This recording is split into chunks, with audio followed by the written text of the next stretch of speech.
Hi అందరికీ. ఈరోజైతే నేను ఏంటంటే ఒక ప్లేస్కి వచ్చాను. అది ఇంతవరకు మీరు ఎప్పుడు చూసుండ్రు. ఈ లొకేషన్ అయితే ఏంటంటే ఈ లొకేషన్కి ఉండే ప్రత్యేకత ఏంటంటే ఒక సముద్రంలో ఉంటుంది ఒక దీవి, అంటే చుట్టూ వాటర్ ఉంటుంది. ఇదివరకు అయితే పల్లం చూపించాను, కానీ అంతకంటే డిఫరెంట్ లొకేషన్ అయితే ఇది. దీనికి ఎలా రావాలంటే సుమారు ఒక 10 కిలోమీటర్లు బోట్ జర్నీ చేసి ఒక దీవికి రావాలి. అక్కడ దీవికి వచ్చిన తర్వాత సుమారు అంటే 80 కుటుంబాలు ఉంటాయేమో. 80 కుటుంబాలు కొంతమంది అయితే వలస వెళ్ళిపోయారు. ఇంకా దడప ఒక 30 కుటుంబాలు ఉంటాయేమో. ఇక్కడ ఒక స్కూల్ ఉండేది కూడా. ఆ స్కూల్లో కూడా ఇప్పుడు పిల్లలు ఉండట్లేదని అందరూ సిటీకి వెళ్ళిపోతున్నారని కొంతమంది మాత్రమే ఇక్కడ అయితే ఉండడం జరిగింది. ఆ ప్లేస్ ఏంటంటే మగసాని తిప్ప అంట. ఈస్ట్ గోదావరి డిస్టిక్లోని మగసాని తిప్ప అనే ప్లేస్ మాట ఇది. ఇది వచ్చి సముద్రం మధ్యలో ఉంది మొత్తం ఇదంతా. యాక్చువల్గా దీనికి రావడానికి అయితే ఎవరు రారు.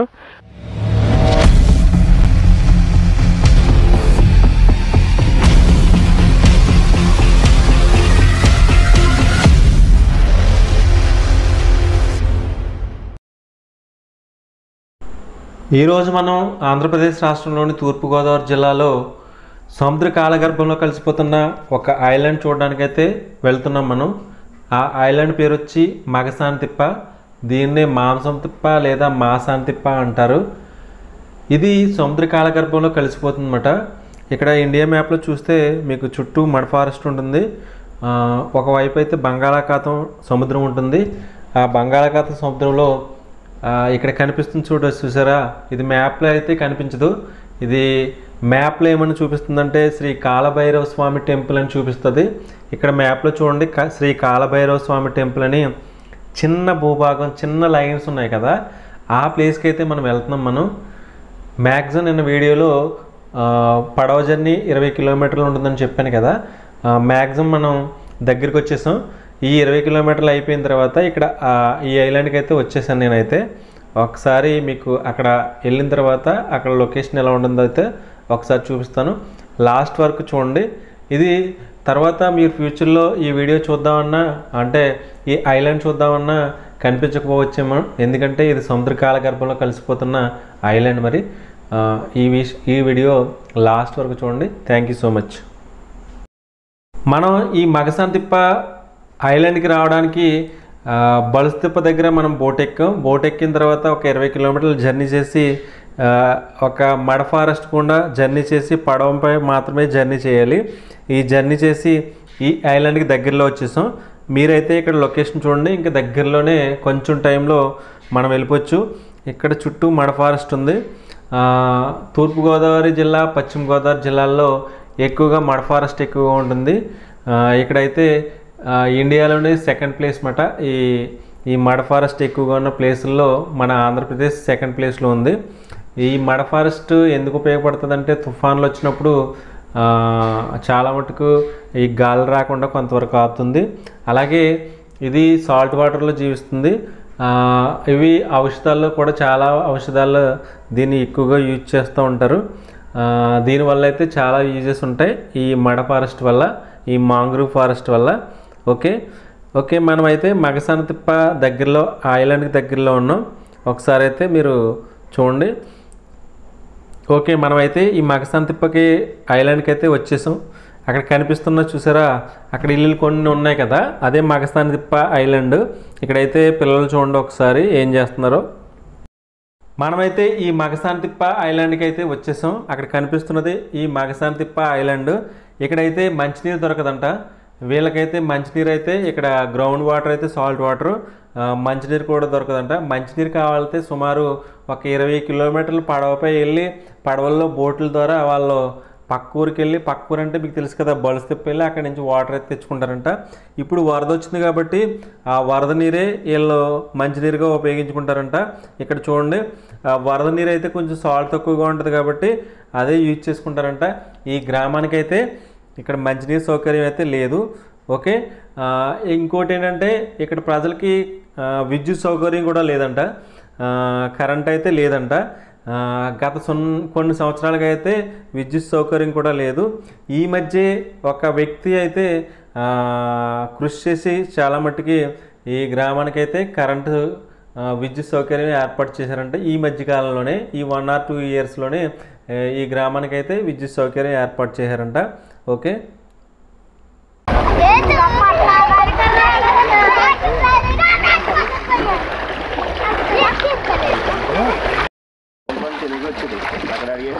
మనం ఎలా అయితే మాసాంతిప్ప ఎంటర్ అయ్యాం, ఇక్కడ లొకేషన్ అయితే చూపిస్తాను, ఒకసారి వెయిట్ చేయండి. ఇక్కడ చిన్న గ్రామం అన్నమాట ఇది. హౌస్లో అయితే నాకు కనిపించట్లేదు, తక్కువగా ఉన్నట్టున్నాయి. అవన్నీ లొకేషన్స్ అయితే మీకు షేర్ చేస్తాను, ఒకసారి చూడండి. ఒకసారి ఈ మగసాంతిప్ప ఐలాండ్కి అయితే విద్యుత్ సౌకర్యం లేదు. గత 2 సంవత్సరాల నుంచి మాత్రమే ఈ విద్యుత్ సౌకర్యం ఉంది. ఈ విద్యుత్ సౌకర్యం ఏర్పాటు చేసిన వ్యక్తి బత్తిన సుబ్బారావు గారంట. ఆయన స్టార్ట్ అయితే ఇక్కడ పెట్టుకున్నారు వాళ్ళైతే. ఆయన పేరు వచ్చి బత్తిన సుబ్బారావు అన్నమాట. ఈ గ్రామానికి అయితే విద్యుత్ సౌకర్యాన్ని ఏర్పాటు చేశారు. ఎందుకంటే విద్యుత్ సౌకర్యం లేదంటే ఈ విలేజ్కి విద్యుత్ రావాలంటే చాలా దూరం లైన్స్ వేయాలి, అది కష్టం, ఎవరి వల్ల తరం కాదు. అందుకే ఈయన ఏదో కృషి చేసి ఈ విధంగా విద్యుత్ సౌకర్యం కల్పించారు. ఈయనకైతే హ్యాట్స్ ఆఫ్. ఎందుకంటే ఈ గ్రామానికి విద్యుత్ సౌకర్యం రావడం అంటే చాలా కష్టంతో కూడుకున్న పని. ఓకే, ఈయన బత్తిన సుబ్బారావు గారు. అలాగే మంచినీరు కూడా ఉండదంట. వీళ్ళైతే స్నానం చేయడం కూడా ఈ సాల్ట్ వాటర్ స్నానం చేస్తారంట. వాటర్ అయితే తాగడానికి ఇంట్లోకి ఉపయోగించుకోవడానికి ఒక 20 కిలోమీటర్లు పడవపై జర్నీ చేసి, 20 ఇంకా ఎక్కువ ఉంటుందేమో జర్నీ చేసి వీళ్ళైతే వాటర్ తెచ్చుకుని దాంతో జీవిస్తారంట. వర్షాకాలంలో అయితే బిల్డింగ్లపై పడిన నీరు పట్టుకుని వాళ్ళైతే యూజ్ చేసుకుంటారంట. ఈ గ్రామానికైతే నీటి సౌకర్యం అసలు లేదంట, ఎటువంటి నీటి సౌకర్యం లేదు. అలాగే భూగర్భ జలం కూడా ఇక్కడైతే సాల్ట్ వాటర్ అంట. వీళ్ళైతే ఏదైనా బిల్డింగ్ కన్స్ట్రక్షన్ కానీ ఏదైనా కట్టుకోవాలంటే పడవలపై అంటే 20-30 కిలోమీటర్లు జర్నీ చేసి ఇసుక, కంకర, ఇటుక అన్నీ ఆ పడవల మీద తెచ్చుకుని వీళ్ళైతే కన్స్ట్రక్షన్ జరుపుకుంటారంట. ఇక్కడైతే సుమారు ఎన్ని కుటుంబాలు ఉన్నాయంటే నాకు చెప్పడం అయితే 100 కుటుంబాలు ఉన్నాయని చెప్పారు. ఆ 100 కుటుంబాల్లో చాలామంది వలస వెళ్ళిపోయారంట. అంటే ఏ విధమైన సౌకర్యాలు లేవు కాబట్టి. ఇంకా అడపాదడప ఒక 80 కుటుంబాలు ఉండొచ్చు. ఆ 80 కుటుంబాల్లో ఉండేవారు 30 కుటుంబాలు కూడా లేవు. మీకైతే వాళ్ళ ఎలా ఉన్నారు, ఎంతమంది ఉన్నారు అవి కూడా చూపిస్తాను. ఒకసారి అయితే మనం ముందుకెళ్దాం. అంటే మా ఫ్రెండ్స్ అయితే వాళ్ళు కాలభైరవ స్వామి టెంపుల్కి అయితే వెళ్తామన్నారు. వాళ్ళనైతే అక్కడ వెళ్ళిన తర్వాత ఈ ఐలాండ్ మొత్తం ఎలా ఉంటుందో ఒకసారి చూపిస్తాను. వీళ్ళని కాలభైరవ స్వామి టెంపుల్ దగ్గర అయితే వదిలి నేనైతే మొత్తం ఇక్కడ మీకు హౌస్లు ఎలా ఉంటాయి, నెక్స్ట్ ఇక్కడ అలాగే ఐలాండ్ ఎలా ఉంది కానీ మీకు మొత్తం చూపిస్తాను. ఒకసారి చూడండి. ఇక్కడైతే లొకేషన్ ఒకసారి చూడండి. హౌస్లు కనిపిస్తున్నాయి కదా మనకి, ఈ విధంగా ఉన్నాయి హౌస్లు అయితే. ఒక టెంపుల్ కూడా ఉంది, చిన్న టెంపుల్. ఓకే, ముందుకెళ్దాం ఒకసారి. బురద కింద ఉందా అంతవరకు ఏ రావాలి.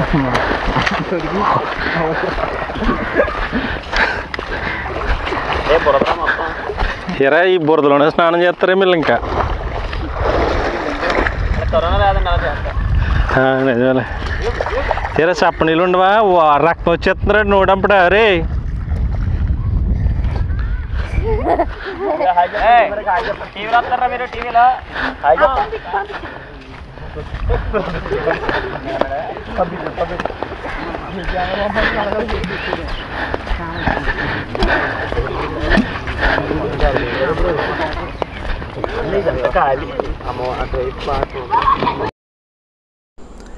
ఇక్కడైతే ఈ మగసాంతిప్ప ఐలాండ్ అయితే భూభాగం ఉంది. అంటే మీరు మ్యాప్లో చూసారు కదా, చిన్న లైన్ ఉంది కదా, ఈ చిన్న లైన్ అంటే ఈ విధంగా ఉంటుంది. ఈ కొంచెం ముందుకెళ్తే ఆ ఐలాండ్ కంప్లీట్ అయిపోతుంది. అక్కడ నుంచి మళ్ళీ ఇంకో గోదావరి వస్తుంది. మొత్తం చుట్టూ గోదావరి, ఇచ్చే మధ్యలో భూభాగం మాట ఇది. కానీ ఈ భూభాగం ఖాళీగా ఉంది. ఎందుకంటే ఇక్కడ హౌస్లు తక్కువ కాబట్టి. ఇక్కడ సుమారు అయితే 80 కుటుంబాలు ఉన్నారు. ఇక్కడ జీవించే వాళ్ళు ఎంతమంది ఉన్నారో మీకు అవి కూడా చూపిస్తాను. వాళ్ళ ఇంటికి వెళ్ళి ఒకసారి చూడండి. ఇక్కడైతే చిన్న టెంపుల్ కనిపిస్తుంది. దాని పేరు వచ్చి రామాలయం అని చెప్పారు నాకైతే. చిన్న టెంపుల్ అయితే ఉంది. మనము ఇక్కడ వెళ్ళినైతే ఇక్కడ ఉంచేసి నేనైతే ఐలాండ్ చూపించడానికి అయితే మీకు వెళ్తాను. ఒకసారి అయితే ఇక్కడ టెంపుల్ ఉందంటే ఒకసారి చూడండి. ఇది వచ్చి రామాలయం టెంపుల్ అంటున్నారు. ఒకసారి అయితే చూడండి. ఓకే రామాలయం అండి. క్లోజ్ చేసుకోండి.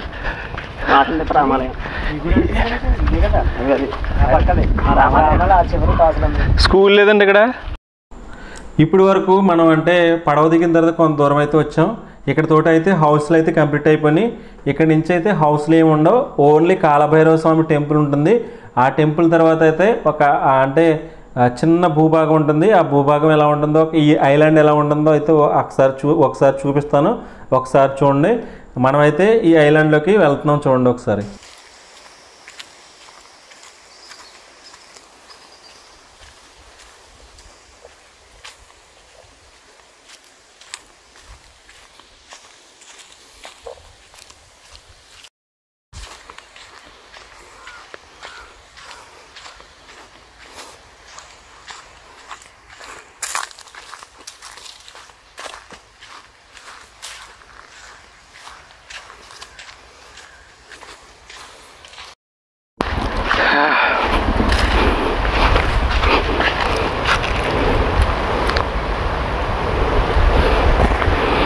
హాయ్ అందరికీ.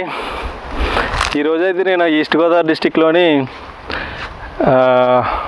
అంటే ఇంతవరకు ఎవరు చూసుండ్రు ఈ లొకేషన్ అయితే. ఒక లొకేషన్కి వచ్చాను నేనైతే. అసలు ఎవరికి తెలిసినో లేదో తెలియదు కానీ ఈ ప్లేస్ అయితే మ్యాక్సిమం ఈ రోజంతా కష్టపడి. హాయ్ అందరికీ. ఈరోజైతే నేను ఏంటంటే ఒక ప్లేస్కి వచ్చాను. అది ఇంతవరకు మీరు ఎప్పుడు చూసుండ్రు ఈ లొకేషన్ అయితే. ఏంటంటే ఈ లొకేషన్కి ఉండే ప్రత్యేకత ఏంటంటే ఒక సముద్రంలో ఉంటుంది ఒక దీవి, అంటే చుట్టూ వాటర్ ఉంటుంది. ఇదివరకు అయితే పల్లం చూపించాను, కానీ అంతకంటే డిఫరెంట్ లొకేషన్ అయితే ఇది. దీనికి ఎలా రావాలంటే సుమారు ఒక 10 కిలోమీటర్లు బోట్ జర్నీ చేసి ఒక దీవికి రావాలి. అక్కడ దీవికి వచ్చిన తర్వాత సుమారు అంటే 80 కుటుంబాలు ఉంటాయేమో. 80 కుటుంబాలు, కొంతమంది అయితే వలస వెళ్ళిపోయారు. ఇంకా దడప ఒక 30 కుటుంబాలు ఉంటాయేమో. ఇక్కడ ఒక స్కూల్ ఉండేది కూడా. ఆ స్కూల్లో కూడా ఇప్పుడు పిల్లలు ఉండట్లేదని అందరూ సిటీకి వెళ్ళిపోతున్నారని కొంతమంది మాత్రమే ఇక్కడ అయితే ఉండడం జరిగింది. ఆ ప్లేస్ ఏంటంటే మగసాని తిప్ప అంట.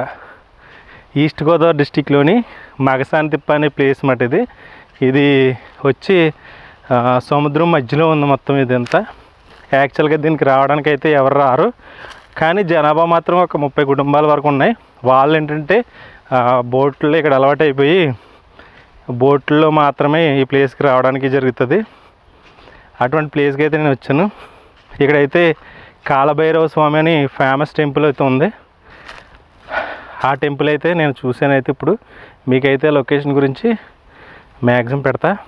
ఇక్కడైతే ఒక గోదావరి ఉందని చెప్పారైతే అది కూడా వీడియో తీద్దామని ఈ ప్లేస్కి వచ్చాను. మార్నింగ్ అంటే 7కి వచ్చాను ఈ ప్లేస్కి. ఇక్కడికి రావడానికి 7కి బయలుదేరితే ఇప్పుడు వచ్చాను నేనైతే. అంటే ఇప్పుడు టైం ఎంత అయింది, 3 o'clock అయింది ఆఫ్టర్నూన్. ఇది ఇక్కడ ఉండే లొకేషన్ యొక్క ప్రత్యేకత. ఇక్కడైతే లొకేషన్ చూపిస్తాను, ఒకసారి చూడండి. కానీ ఇక్కడైతే జనసంచారం అయితే లేదు. ఇక్కడైతే ఇసుక దెబ్బలు అయితే ఉన్నాయి బాగా ఎక్కువగా. చూసారా ఇక్కడ లోపల ఒక లొకేషన్ కనిపిస్తుంది.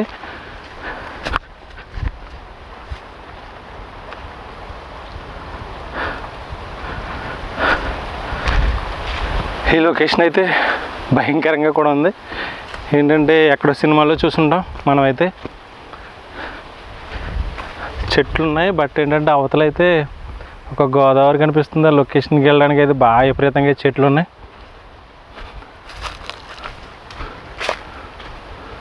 ఇక్కడ కొబ్బరి తోట కూడా ఉంది, కానీ కొబ్బరికాయలు ఎవరు తీసుకోవట్లేదు. ఇది మ్యాక్సిమం ఇక్కడ పడిపోయి ఉన్నాయి. ఎందుకంటే ఇక్కడ నుంచి రవాణా చేయడం చాలా కష్టం. ఇక్కడ చూడండి కొబ్బరికాయలు మొత్తం చాలా పడి ఉన్నాయి. ఎందుకంటే ఇక్కడ నుంచి ఎవరో తీసుకెళ్ళరు, ఎందుకంటే జనాభా లేదు ఇక్కడైతే మ్యాక్సిమం.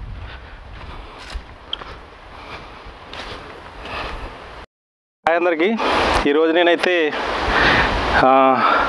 ఇంతకుముందు మీరు ఎప్పుడు చూడని లొకేషన్కి అయితే నేను వచ్చాను. ఇది ఎక్కడ ఉందంటే ఇటువంటి లొకేషన్ వచ్చి ఈస్ట్ గోదావరి డిస్టిక్లోని ఒక ఐలాండ్లో ఉంది. ఈ ఐలాండ్కి రావాలంటే సుమారు 10 కిలోమీటర్లు బోటుపై రావాలి. ఒక చుట్టూ ఐలాండ్ అన్నమాట, అంటే చుట్టూ వాడుతూ ఉంటుంది. పల్లం అయితే దానికి రోడ్డు మార్గాలు అయితే ఉన్నాయి. ఈ ప్లేస్కి రావడానికి అయితే మనం ఓన్లీ బోట్ మీద రావాలి, పడవ మీద రావాలి. మార్నింగ్ 8 o'clockకి బయలుదేరిన ఇంటి దగ్గర అయితే ఇప్పుడు 3 o'clock వచ్చాను. అదైనా సిటీలో నుంచి జర్నీ చేసి, అమలాపురం నుంచి జర్నీ చేసి ఇక్కడికి వచ్చాను నేనైతే. ఈ లొకేషన్కి ఏంటంటే ప్రత్యేకత, ఇది ఈస్ట్ గోదావరిలో ఉంది కానీ మ్యాక్సిమం చాలామందికి తెలియకపోవచ్చు. పేరైతే ఉంటారు కానీ ఈ ప్లేస్కి వెళ్ళడానికి అయితే రవాణా చాలా కష్టం, అంటే రావడం చాలా కష్టం. ఎందుకంటే మొత్తం మడ ఫారెస్ట్ మధ్యలో ఒక ఐలాండ్ అన్నమాట ఇది. దీనికైతే యాక్చువల్గా పల్లంకి అయితే రోడ్డు మార్గం ఉంది కానీ దీనికైతే రోడ్ లేదు. ఓన్లీ ఒక బోట్ జర్నీ, అంటే ఒక 15 కిలోమీటర్లు 10 కిలోమీటర్ల డిస్టెన్స్ ఉంటుంది.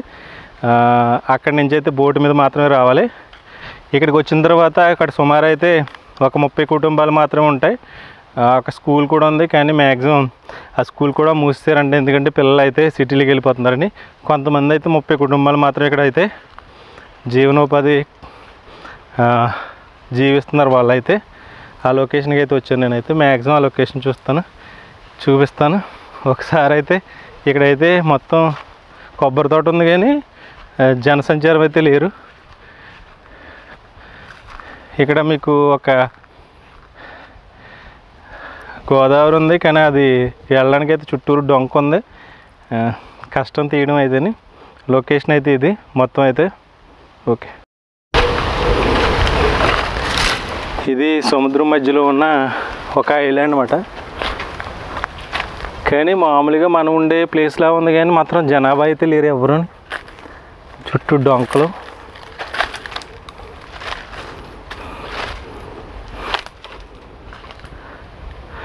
ఇక్కడ పాములు కూడా ఉంటాయని భయంగా ఉంది, బట్ ఏంటంటే వచ్చేసాను నేనైతే ధైర్యించేసి.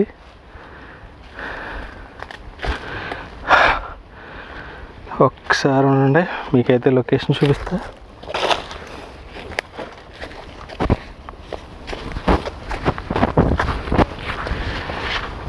ఓకే, ఇది మొత్తం ఎటు చూసిన వాటరే, ఒక మడ ఫారెస్ట్ ఇది.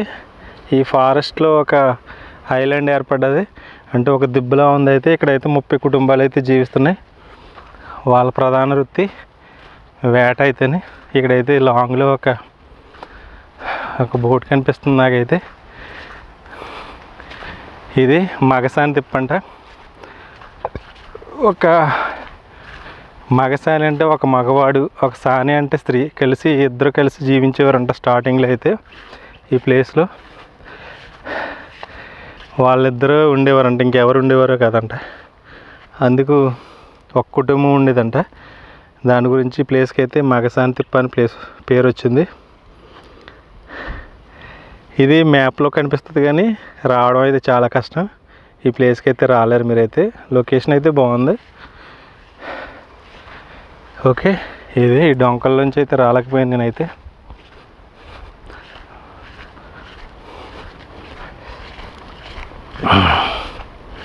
ఓకే,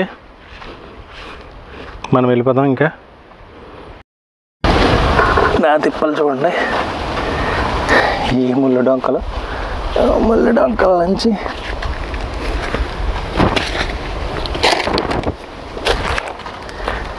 అమ్మాయి ఎంత ఈ ఐలాండ్లో అయితే మనుషులు ఎవరితో లేరు, అంటే జనాభా లేని ఒక ఐలాండ్ అయితే. మరి 30 కుటుంబాలు ఉన్నాయి. 30 కుటుంబాలు అయితే చాలామంది వలసపోయారు ఈ ప్లేస్ అయితే. అమ్మా, ఇంట్లో తెలిస్తే నా పని అవుతుంది, ఎందుకంటే ఈ ఐలాండ్ల చుట్టూ తిరుగుతున్నారని. ఓకే, అమ్మా,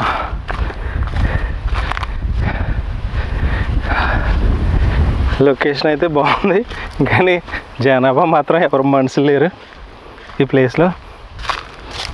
కానీ కష్టం, మీరైతే ట్రై చేయకండి ఈ ప్లేస్కి రావడానికి, చాలా ఇబ్బంది పడతాం మనమైతే.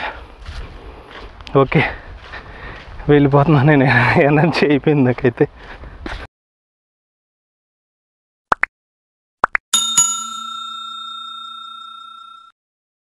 చూశారు కదా మగసాంతిప్ప ఐలాండ్ ఏ విధంగా ఉందో. రేపటి వీడియోలో మీకు ఇక్కడ ప్రజలు ఏ విధంగా ఉంటారు, వాళ్ళ హౌసెస్ ఎలా ఉంటాయి, వీళ్ళకి వసతులు ఏ విధంగా కల్పించబడతాయి అనే విషయాలు అయితే మీకు రేపటి వీడియోలో చూపిస్తాను. అంతవరకు వెయిట్ చేయండి. ఈ వీడియో కనుక మీకు నచ్చినట్లయితే లైక్ చేయండి, షేర్ చేయండి, సబ్స్క్రైబ్ చేయండి. మీరు సబ్స్క్రైబ్ చేయడం వల్ల నేను ఇలాంటి మరెన్నో వీడియోలు చేయడానికి నాకు ఒక బూస్టప్లా ఉంటుంది. Thank you so much.